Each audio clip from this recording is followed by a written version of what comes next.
തിരുവചനത്തിൽ വിവിധ തരം പ്രാർത്ഥനകളെപ്പറ്റി പരാമർശിച്ചിട്ടുണ്ട്.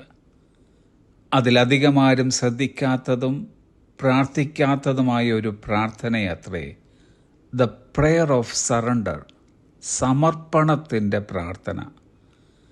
അങ്ങനെ ഒരു പ്രാർത്ഥന നടത്തിയ വ്യക്തിയത്രേ പൗലോസ്.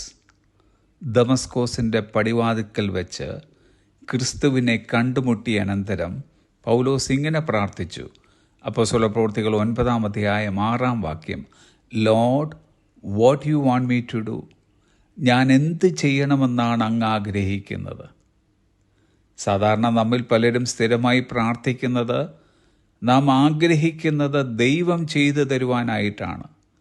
എന്നാൽ ഇവിടെ പൗലോസ് അതിന് നേരെ വിപരീതമായി കർത്താവ് ആഗ്രഹിക്കുന്നത് താൻ ചെയ്യുവാനായി സമർപ്പണ മനോഭാവത്തോടെ പ്രാർത്ഥിക്കുകയാണ്. Lord, what you want me to do എന്ന പൗലോസിൻ്റെ പ്രാർത്ഥനയെപ്പറ്റി ഒരാൾ പറഞ്ഞിരിക്കുന്നത് ഇപ്രകാരമാണ്: that is like a signing your name to a blank cheque and saying, here I am Lord, do with me as you please. ഒരു ബ്ലാങ്ക് ചെക്കിൽ നിങ്ങളുടെ പേര് ഒപ്പിട്ടിട്ട്, ഇതാ കർത്താവേ, അങ്ങയുടെ ഇഷ്ടം പോലെ എന്നോട് ചെയ്യുക എന്ന് പറയുന്നത് പോലെയാണ്. I hope I like what you choose, but even if I don't, I will do it anyway. Your will be done, not mine.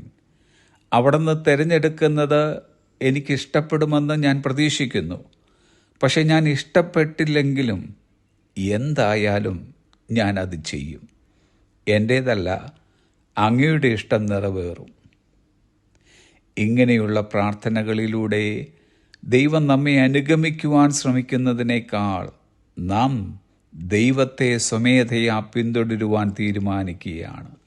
മാത്രമല്ല, നമ്മുടെ ഇഷ്ടങ്ങളിലേക്ക് ദൈവത്തെ ഇറക്കിക്കൊണ്ടുവരികയല്ല, മറിച്ച് ദൈവത്തിൻ്റെ ഇഷ്ടങ്ങളിലേക്ക് നാം നമ്മെ ഉയർത്തിക്കൊണ്ടുപോകുകയാണ് ചെയ്യുന്നത്.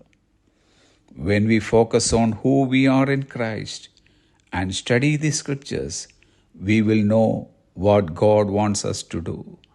നാം ക്രിസ്തുവിൽ ആരാണെന്നതിൽ ശ്രദ്ധ കേന്ദ്രീകരിക്കുകയും തിരുവെഴുത്തുകൾ പഠിക്കുകയും ചെയ്യുമ്പോൾ നമ്മൾ എന്താണ് ചെയ്യാൻ ദൈവം ആഗ്രഹിക്കുന്നതെന്ന് നമുക്കറിയാം. Have a blessed day.